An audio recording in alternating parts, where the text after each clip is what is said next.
नमस्कार मित्रांनो, तुम्हाला असं वाटेल की बऱ्याचदा युद्धजन्य परिस्थिती निर्माण होते. आताच रशियाचे अध्यक्ष व्लादिमीर पुतीन आपल्या भारतात येऊन गेले, त्यामुळे मी एखाद्या मिसाईल प्लांटवरती आहे किंवा मी एखाद्या न्यूक्लिअर साईटवरती आहे किंवा मी एखाद्या शस्त्र निर्मितीच्या कारखान्यामध्ये असं तुम्हाला वाटणं स्वाभाविक आहे. पण मित्रांनो, तसं नाहीये. मी पिंपरी चिंचवड महानगरपालिकेने जे काही उद्योग केला होता, ज्याच्यामध्ये 1000 कोटीचं पालिकेचं नुकसान झालेले, त्या ठिकाणी मी आहे. आणि हे तुम्हाला सगळं दिसतंय. हे पाईपलाईनला लावणारे जे जॅक असतात ना, ते आहेत. पाईप जोडण्याचे जे सगळे यंत्र असतात ते आहेत. तुम्हाला त्यांची अवस्था दाखवतो काय ते. म्हणजे पवना जलवाहिनीतून पिंपरी चिंचवडकरांना पाणी आणून देणार आणि 24 तास पाणी देणार, त्याची ही परिस्थिती आहे. हे सगळं आता सडत चाललंय, गंजत चाललंय आणि नागरिकांच्या करदात्यांच्या खिशातून 1000 कोटी रुपये तर गेलेले आहेत. त्यामुळे त्याचा आता जे काही वस्तू वापरात आलेल्या नाहीतच, म्हणजे पाईपलाईनच सुरू होणार नव्हती, पाईपलाईनच चालू होणार नाही, तर त्यामुळे जे काही सगळ्या राहिलेल्या वस्तू आहेत त्यांचं हे म्युझियम आहे. ज्या या परिसरातील जे काही शाळा असतील त्या प्राचार्यांना, शिक्षकांना, पालकांना आमची विनंती आहे की जर तुम्हाला असं बिन पैशाचं, तमाशा म्हणणार नाही, बिन पैशाचं तुम्हाला जर म्युझियम बघायचं असेल तर तुम्ही जरूर या ठिकाणी मुलांना घेऊ शकता. भक्तिशक्तीपासून आपण निगडीपासून रावेतला जातो ना, त्या उताराच्या बाजूला तुम्हाला खूप सारे पाईप दिसतील. त्याच्या आतमध्ये तुम्हाला हे सगळं असं ठेवलेलं दिसेल. अगदी ह्या जॅकवेलच्या आतमध्ये बघा झाडं बिडं सगळी उगवलेली दिसतात तुम्हाला. त्यामुळे एक भारीपैकी म्युझियमचे म्हणजे पालिकेने तयारी केलेली दिसते आम्हाला.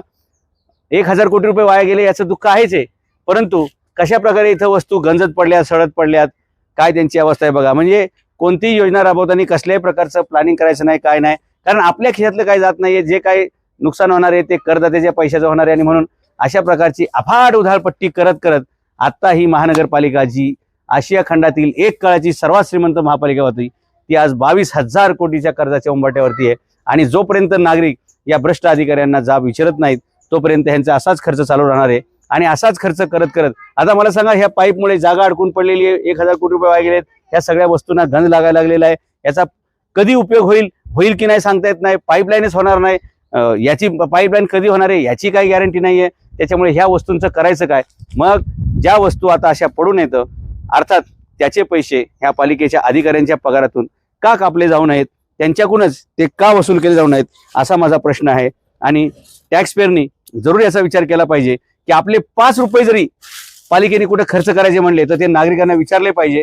आणि नागरिकांचा 1 रुपया सुद्धा असा वाया जात असेल तर त्या अधिकाऱ्यांवरती, पालिकेचा तो आयुक्त असला तरी कुणी असो, अशा अधिकाऱ्यांवरती आपण पैशाचा अपव्यवहार, विश्वासघात, सार्वजनिक पैशाचा गैरवापर, सार्वजनिक पैशाची उधळपट्टी, अशी जवळपास 6 कलम भारतीय राज्यघटनेमध्ये ज्यांचा वापर करून आपण प्रत्येक अधिकाऱ्याला असं जेलमध्ये ठासू शकतो, ज्यांनी सार्वजनिक संपत्तीचं अशा प्रकारचं नुकसान करून, करदात्याच्या पैशाचं अक्षरशः नुकसान करून हे सगळं भंगारमध्ये. आणि लक्षात घ्या,